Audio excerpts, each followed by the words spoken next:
Hello, everyone, and welcome. Good morning, good afternoon, or good evening, depending on when you are joining us from. My name is Liliana Corona, and I'm the responsible of the Equity, Diversity, and Inclusion Subcommission of the UX Commission on Geoscience Education. This is a very special session for us. It's our first webinar organized by the EDI and POC subcommissions, and we are truly excited to begin this series with such an inspiring topic and speaker. Today's webinar is titled Inclusive Education in Atmospheric Sciences and Geosciences, Lessons from FEMIMET in Latin America. Our speaker, Daphne Arenas Jansi, is a Peruvian undergraduate student in Meteorological Engineering and Climate Risk Management at the Universidad Nacional Agraria La Molina. She is also the founder of the International Forum of Women Meteorologists, FEMIMET, a youth-led initiative that promotes gender equity, professional development, and leadership among women in meteorology and related STEM fields. Her research interests include climate variability, biometeorology, and the impacts of climate change on ecosystems, and she has represented Peru in international events such as UNESCO's Youth Leadership Workshop and NASA's GLOBE program. Thank you, Daphne, for being here and for sharing your work and experience with us. Now, the floor is yours. Okay, thank you, Liliana. Good morning, good afternoon, and good evening to everyone. I'm going to start my presentation. Okay, so I will share my screen. Let me know if you can see the slides, and I will start. Yes, we can. Okay.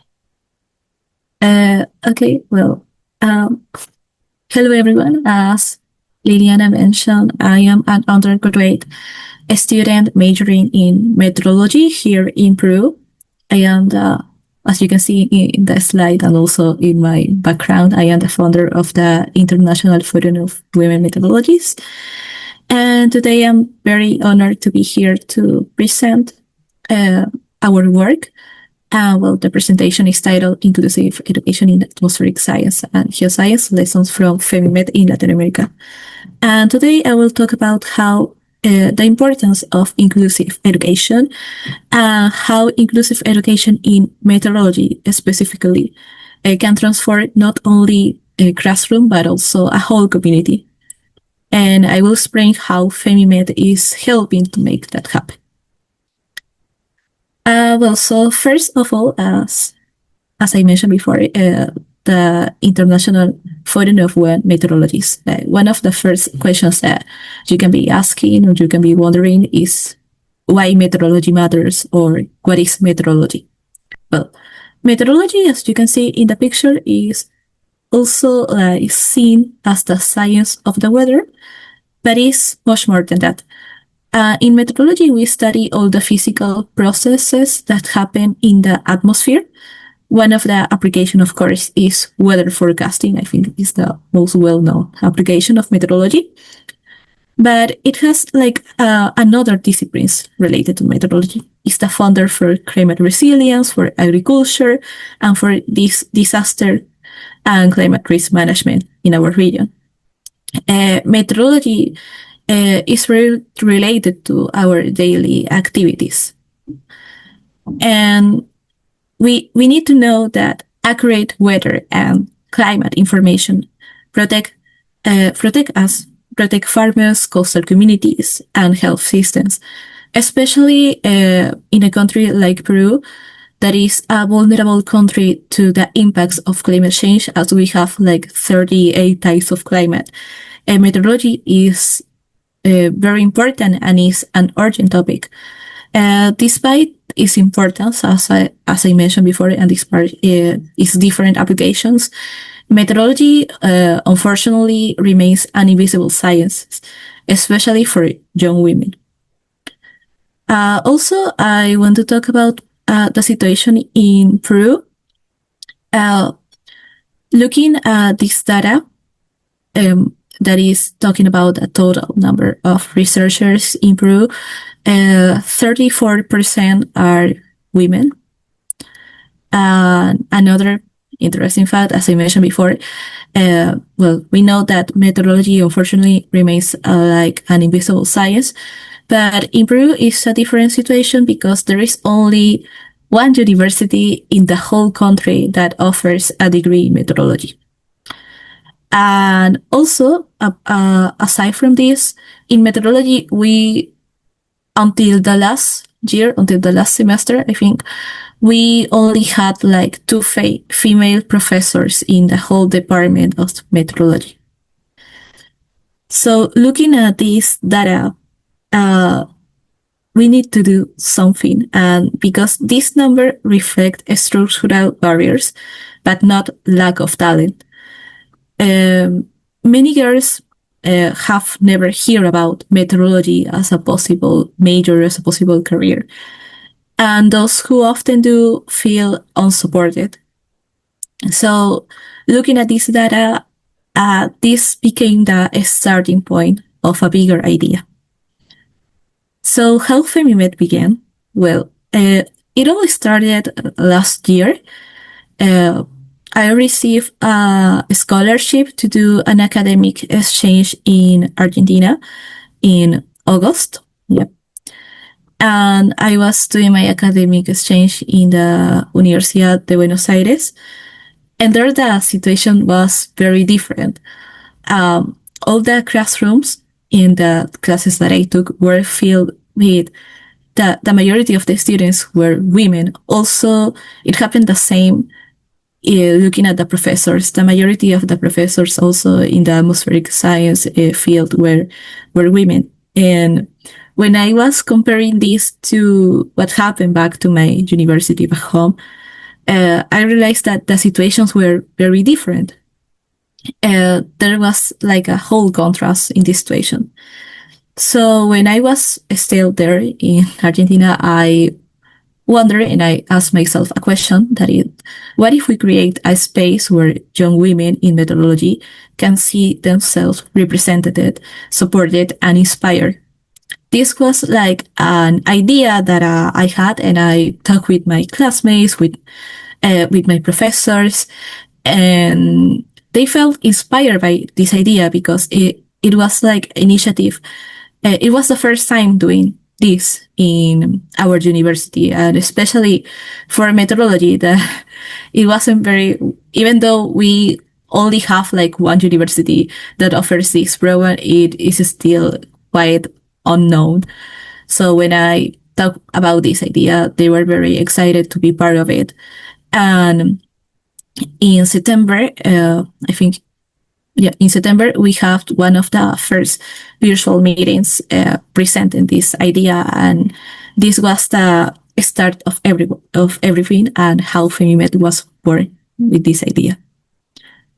So looking at who we are, FEMIMET is a youth-led organization that exists to empower, connect, and inspire women in meteorology and also those who are interested in meteorology and climate science. Our mission, as I mentioned before, is also to create safe spaces for women, from students to professionals, where they can learn and collaborate and lead. For that reason, we focus on three pillars, that is the professional development, climate leadership, and gender equity in STEM. Also here, on the right side, you can see like two pictures of the team and in an in-person event that we have in March this year, that it was the first edition of the forum. Okay, so I will continue talking about why inclusion matters. As I mentioned before, one of the things that we are experimenting right now are the impacts of climate change. But we need to know that the impacts of climate change doesn't affect everyone in the same way. There are people or communities that are more affected by climate change. Take, for example, the Global South. The Global South is more affected by the impacts of climate change. And this is also known as climate vulnerability, okay? And when we are talking about the climate vulnerability, we need to take in mind that there are some people and countries that are more vulnerable to the impacts of climate change. And one of the things that we don't discuss very often is that the climate crisis, the climate change, is not gender neutral. Because as I mentioned before, the impacts are unequal, and so are our opportunities to respond. For that reason, one of the topics that is taking a lot of importance right now is climate justice, because climate justice takes facts in mind that the climate crisis is not gender neutral, that it doesn't affect everyone the same way. Well, as also as you can see in the picture, one of the phrases that is very representative to climate justice is that climate justice is social justice. So looking at this, we need to understand when women are excluded from science, and also for when we are excluded from science, we lose knowledge, creativity, and social insight that are essential to building resilience, especially climate resilience. For that reason, inclusive meteorology means better climate action for everyone. Okay, so looking at our objective, one of the main goals that we have is to foster a supportive and international network where women in meteorology and geoscience can connect, share expertise, and collaborate on climate change issues to boost their professional development and scientific influence. For that reason, we are aligned also with the sustainability goals. For example, quality education, because also in FEMIMET, we share different types of opportunities related to academic fields and to work, scholarships, academic exchange, different type of courses. We also do this because we have like a section more related to opportunities. We also align to another sustainability goal, that is gender equality. Another sustainability goal that we are very related is climate action. As you can see, we are more focused on the issues of climate change, and well, we are also students of meteorology, so this is very related to our career. And another goal is the partnership for the goals. We also have these 6 specific objectives, that is to facilitate the networking and collaboration among female methodologies for promoting network and mentorship. We also another specific objective that we have is to promote the exchange of academic and professional opportunities for women in science, to promote the female leadership in methodology, to promote the gender equity in atmospheric science and STEM areas, and of course to build a community when we are talking about creating safe spaces for women in meteorology, and also to promote the key role of women meteorologists in climate justice, because in our curricula of this methodology program, we don't talk very often in climate justice. So we look at this gap, at this problem, and we wanted to include this important topic that is climate justice in our forum. And I will explain later how we did it. Okay. So looking at the objectives and the goals that we have, we translated that into 4 lines of action.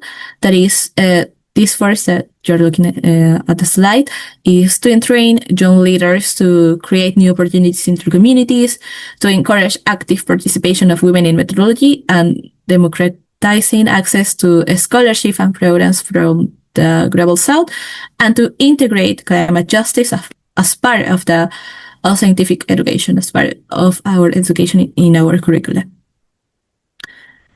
As I mentioned, we have like these 4 lines of action, and we have like 6 specific objectives and 1 main goal. But in order to do that, we comprehend that collaboration and teamwork is very essential when we are doing a project, when we want to do like an event. And for that reason, we understood that the importance of teamwork. We built partnerships with different organizations, and you can see on the slide a lot of logos. And well, we did a collaboration with this organization. For example, we did a partnership with UNESCO Peru. We also did one with the National Center of Meteorology in our country, that is also known as Tsunami. We also did a partnership with the International Mentorship Network for Women in STEM. And well, our alliance were vital in doing our first edition of the forum, because they amplified our message through social media. They were collaborating with the diffusion in social media, and they also help us organizing focused networking activities, like a speed networking session that we did in our last event, and they were also help us coordinating the discussion panels. So these alliances are more than just names and just logos, because they provide us tangible support that follows to operate effectively. And well, I explained the examples before. But by working together, we ensure that every voice counts and every woman felt part of this growing and powerful movement. Okay, so I mentioned the first edition of the forum. So here you can see some of the pictures. Sorry. Some of the pictures of the first edition of the forum that we organized in March in this year. We organized two sessions, a virtual session that happened in March 26 with 80 participants from different countries, not only from Peru. We had also speakers and participants from Argentina, from Mexico, from Colombia, and we had participants from different parts of the world. And also we had our second session that it was in person, that happened in our university, the Universidad Nacional Agraria Molina, with 143 participants. And you can see here in the picture all the participants. The first edition was in these two sessions, and the event was made possible thanks to organizing committees, the scientific committee, and our strategic alliances that I mentioned before. Okay, so in the first edition of the forum, we organized like systematic areas. Well, here I put the flyer in Spanish, but here translated English. The systematic areas were climate pioneers. This session was about telling the stories of women who shape meteorologies. So it was very very inspiring, because before this session, before this edition of the forum, we didn't have like a lot of examples and references of women in meteorology. I think the most famous one is Celeste Saulo, that is the president of the organization of the meteorology, the worldwide. She's the head of the organization, is the most famous one. But taking in mind in Peru, we didn't have like a lot of references, we did have reference, but they were not very well known. So in these thematic areas, we learned more about these women. Another thematic area that we have was leadership and STEM futures, women building the next generation. In this section, we learned about the projects that women meteorologists and other scientists were doing their projects related to leadership and also education. Another thematic area that we have was climate justice, linking gender, governance, and adaptation. As I mentioned before, in our university, climate justice is not part of the curricula. So in the first edition of the forum, this was the first time that some of the participants and some of the students heard for the very first time this topic. They were very interested, and we, as I mentioned before, we wanted to implement this topic as part of the thematic area. Another thematic area that we have was networks and research collaboration that transform. This session was dedicated to all the opportunities in research for us, for undergraduate students, not in meteorology. And these two sections where they have like a different format. There were not only like this type of session. They were a lightning talk session. For example, meteorologists without borders, scholarships, graduate students, and exchanging. We have this thematic area only in the virtual session. As I mentioned, it was like a lightning talk. The speakers had like 2 to maximum 5 minutes to talk about their experience, to what type of scholarship they received, of what country they did their graduate studies. And after that, we had like these breakout rooms for the participants to talk directly with the speaker, with the scientist. And this was like an innovative format that the participants really liked, because they have the opportunity not only to listen, but to speak directly with the scientist, with the mentor. They really like this session. Also, we have another lightning talk, but it happened only in the in-person event, that it was the relationship that has meteorology with other disciplines. It has, like I mentioned, this format that is lightning talk. And again, the participants really like this format because they have like opportunity to speak directly to the scientists. So as I mentioned before, the first edition of the forum had like these innovative formats, that it was a lightning talk, because we wanted also to break the traditional format of the conferences that happen very often. So we designed like these innovative formats, doing the rotating dialogue tables. We follow like a format very similar to a speed friendly activity. We also did in this way a speed networking session. And as you can see in the picture, this was like an example of the rotating dialogue tables. We had like 6 speakers and 6 scientists, and all the participants could talk directly with these scientists, mentors, and peers. Okay, so after the event, we did a survey to look for the impact of the first edition of the forum. The survey had like 91 answers.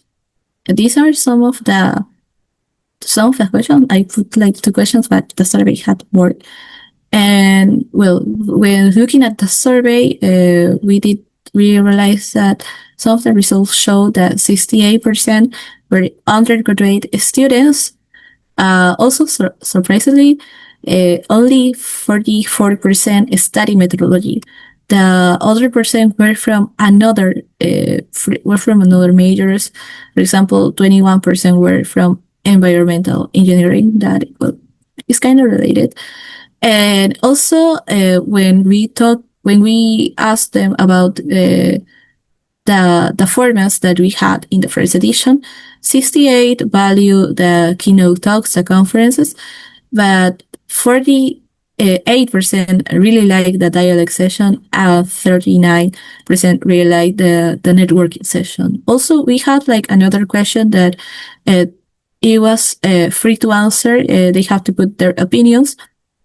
And a lot of the opinions in the surveys, they were they were answering that they really liked the session when they could interact with the speaker, because for them it was the very first time that they did that in a forum, in an event, and they have the opportunity to talk with the scientists, to ask questions directly. So they really like that format. Also, when we were talking about how they felt the first edition, 71% felt inspired by women in STEM. Also, 60% felt motivated to continue in sciences, because they mentioned that they felt inspired because, right, that after the forum they had like some examples of references of women scientists that they didn't know before. Also, the whole participants says that they would love to join the next edition. So there were some of the results. And some of our activities, aside from the first edition of the forum, is that we have like this virtual library, FEMIMET, that we have like a carpet in Google Drive that when we share resources on gender and climate change, this kind of thing, we have like some of the research articles here in this virtual library. Also, we have our opportunity round that it happens every 2 weeks. That is also known opportunity round FEMIMET, when we share different type of opportunities, scholarship, academic exchanges, courses. We share a lot of opportunities, and we have like an Excel with these type of opportunities that we translated to Spanish, because we look for opportunities that are more focused or are directly to a Latin American public, because we often know that we know from experience also that there are a lot of opportunities in social media, on internet, but we often don't apply to these opportunities because we don't know that they exist. And to that problem, we realized that we needed to do something, and for that, we published like this opportunity round every 2 weeks. Well, here is some of the pictures for the first edition of the forum. We also did a scholarship lottery for courses related to remote sensing, to GIS, related to the GIS areas in the first edition of the forum, because we have a partnership, an alliance, and they provide us different types of scholarships to the public.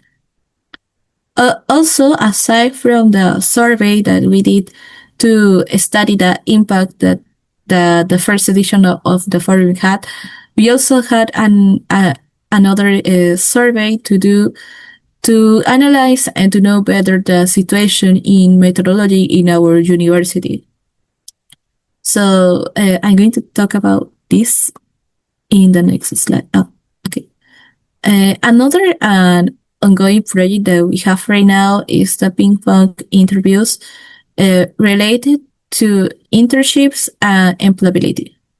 What happens right now is that part of the curricula for our programs requires all the students to do an internship in order to graduate. So a lot of students don't know where to do this internship. For that reason, we decided to do ping pong interviews with students that already completed their internships or students that graduated that already graduated to know more about what types of opportunities are in these internship fields related to meteorology. And aside from the ping pong interviews that we have in our social media, we also did a lightning talk related to the internships and employability. As you can see in the picture, especially in the bottom part, you can see a lot of people with a certificate, with a diploma. These were all the speakers that we have in the lightning talk session. They were divided into two sessions, into two groups. The ones related to internship, our focus public was the students that need to do the internship that haven't done it yet. And the other session was employability. Here the objective public was the students who are going to graduate very soon, because we wanted them to know more about the jobs, the different types of employability that we have right now in meteorology. Okay, another notice that I wanted to share is our global engagement in the annual meeting of the American Geophysical Union. We submitted an abstract called Breaking Barriers, the Impact of the First International Forum of Women in Meteorology, FEMIMET. Last week, we received the notice that our abstract was accepted in the annual meeting of the AHU, and we are very happy to share this notice with you, because also we want to share all the results and our finding and lessons of how FEMIMET and also the importance of youth initiative, especially from the global south, can contribute to global conversations on equity, and especially in geoscience education. This is also like a new session that they are implementing in this annual meeting. So we're very happy to be part of it. For that reason, we are also doing this survey, especially for the students in meteorology in Peru, because we wanted to know their perspective and to know how FEMIMET is helping them, aside for the first edition of the forum, how our another activities are helping them. We want to do also the survey to bring their voices to the annual meeting of the AHU, and to bring their voices and know their perspective, of course. For us, this is not like not only an academic recognition for our organization, is a validation that our voices from Latin America belong in these spaces, and we want to be part of it. Okay, looking ahead, what are our future plans in short term? Well, in this month, we want to continue the ping pong interviews about internships, and also we want to implement the interviews to women meteorologists. We realized that this thematic area about the climate pioneers, it was very well accepted, because in that way we could have more examples and references of women in meteorology. So we want to continue doing that, and we are going to do the interviews to women meteorologists that then are going to be uploaded into our YouTube channel. And another activities that we are going to have in November is a youth climate fair. This is going to be an event with a lot of our alliances, but also with youth-led organizations that are working with climate change topics. we also want to implement this event because even though we are students of meteorology, we often don't get very involved in activism, and we want to change that. We want the students to be part of the activism, and also to know, and also we want them to know about this type of opportunities, this type of organization that are working with climate change topics, and we want them to be part of it. Another event that we keep in mind is Climate Chocolate, an informal community event to talk about climate change and all the politics about it. This is also known as Climate Cafe. Why we put it this name? Because in Peru and I think a lot of countries in Latin America, in December, it happens Christmas, we often do chocolatada to celebrate Christmas. So instead of doing a climate cafe, we wanted to do it like more Latin American way or more Peruvian way, and we put it the name of Climate Chocolatada that is programmed to realize in December in this year. Another plan that we have is our second edition of the forum in March in the next year. After the results of the survey, like we know the favorite type of farmers, so there are going to be major changes in the second edition of forum. We are going to invest more in the lightning talk sessions because the participants really like this innovative format, and we are going to implement more of that in the second edition. And what are the lessons learned from this journey? All of the team, we learned a lot of a different type of lessons, but I put some of the key lessons. For example, exclusion must be intentional. As you can see, it doesn't happen automatically, like in our case. Like we didn't have this type of spaces in meteorology, and we wanted to change that.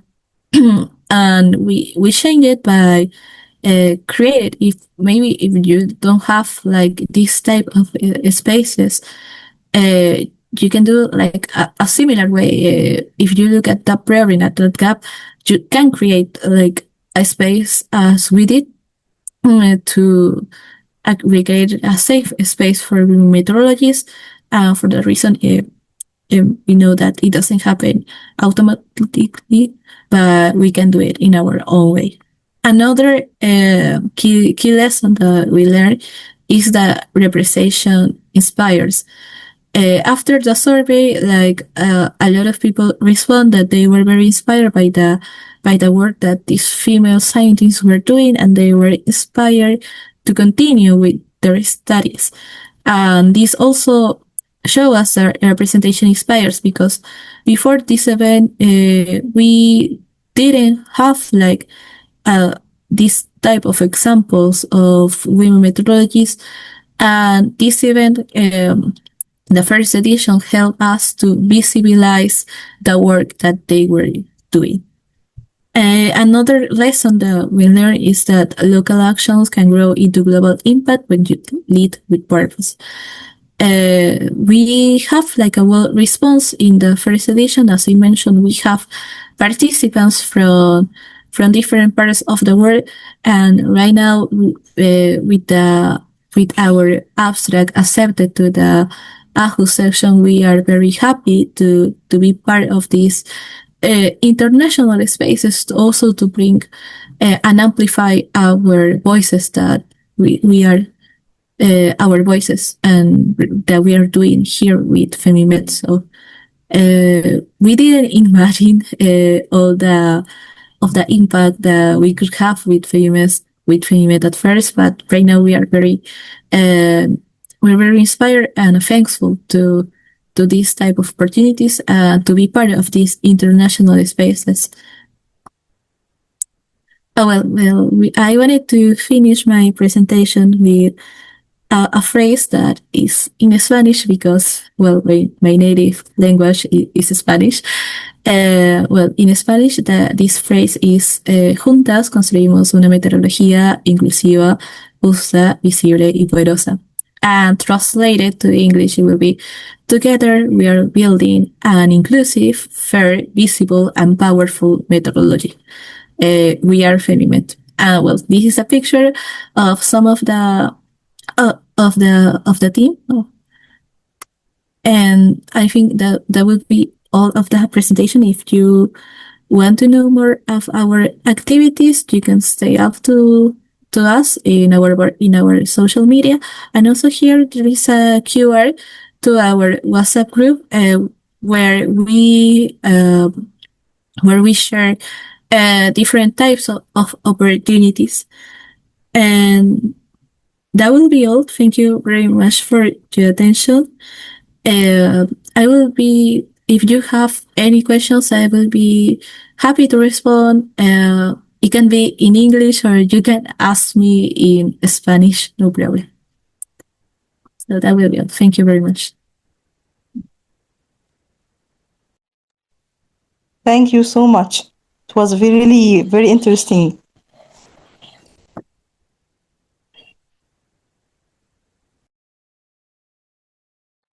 I have a question. Yeah.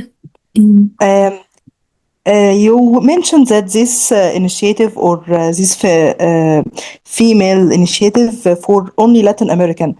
Don't you think that it's very important to make it internationally or globally? Yeah,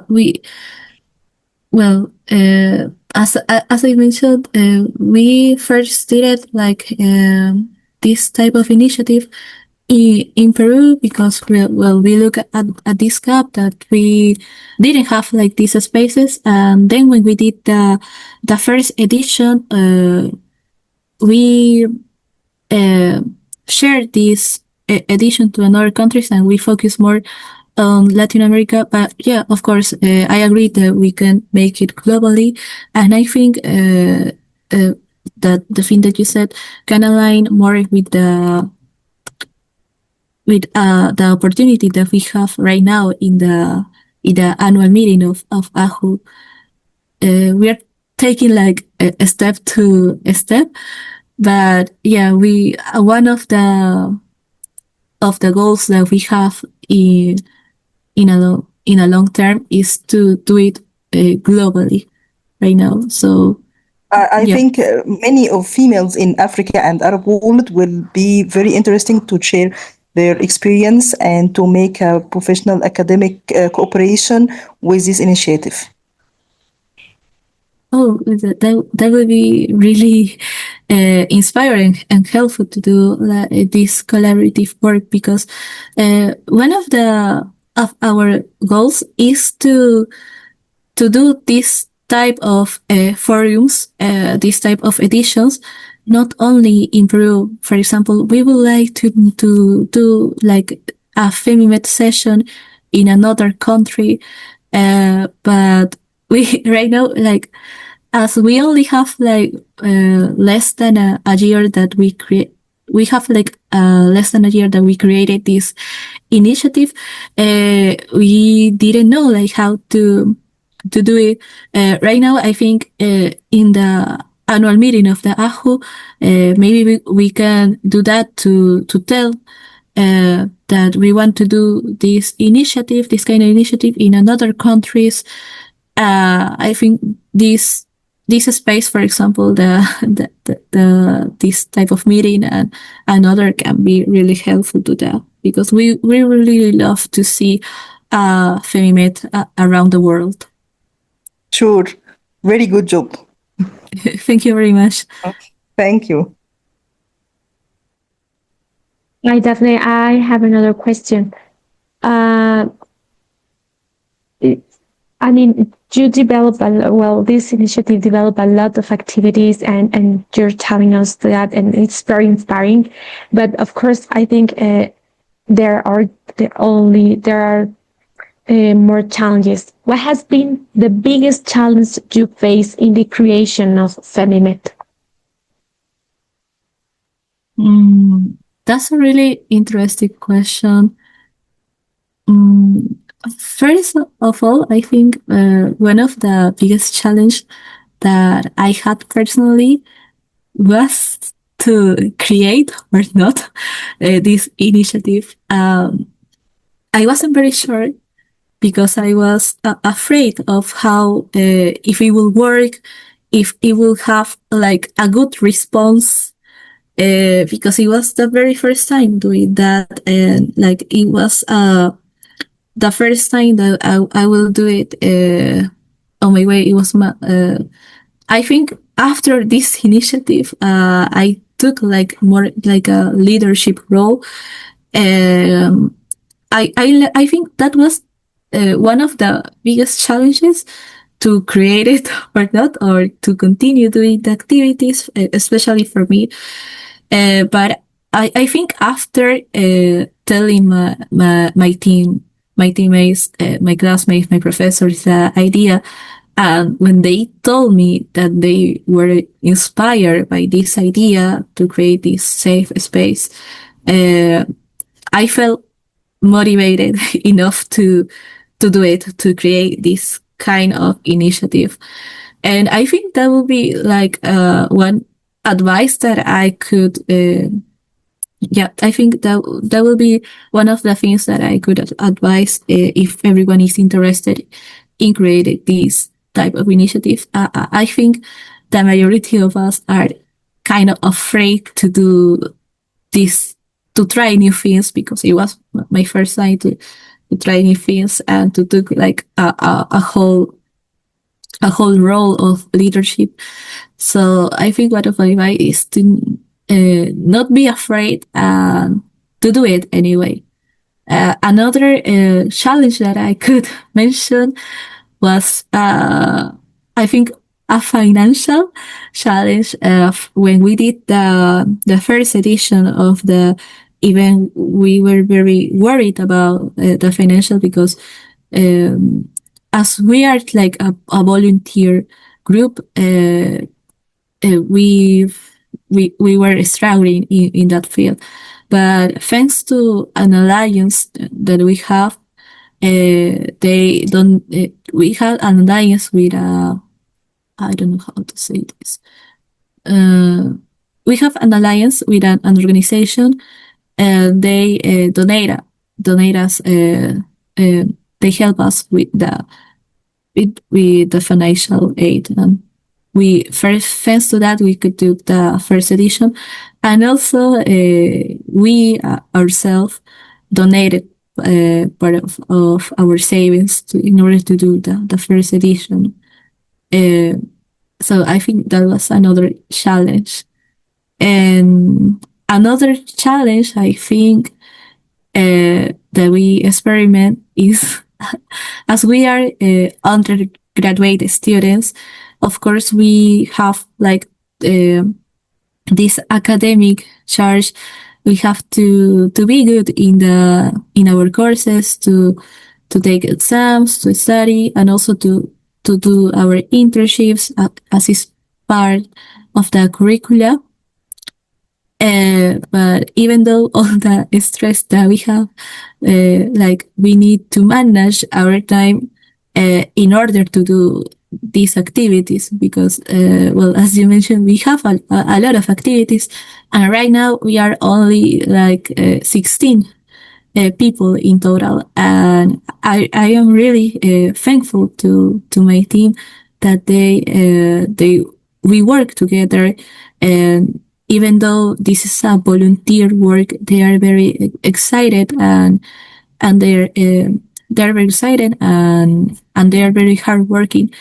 Even though they have like this academic stress, also I'm talking about experience, we are still continuing doing this work. So I think those were the biggest challenges. For me, it was to create or not this type of initiative, because I was afraid. The second, the financial problems, the struggles that we have, and the first of all is to manage the time with our academic work, to the charge that we have because we are students, and with this volunteer work. I think those are the three challenges that we have. Thank you so much, Daphne. I just need to say congratulations for this initiative. It sounds really good, really special, and really this is very inspiring for everyone, not just undergraduate, also postgraduate or researchers, and to inspire that you create this initiative. I don't know if there are more questions around or maybe in the chat. Right now I cannot see.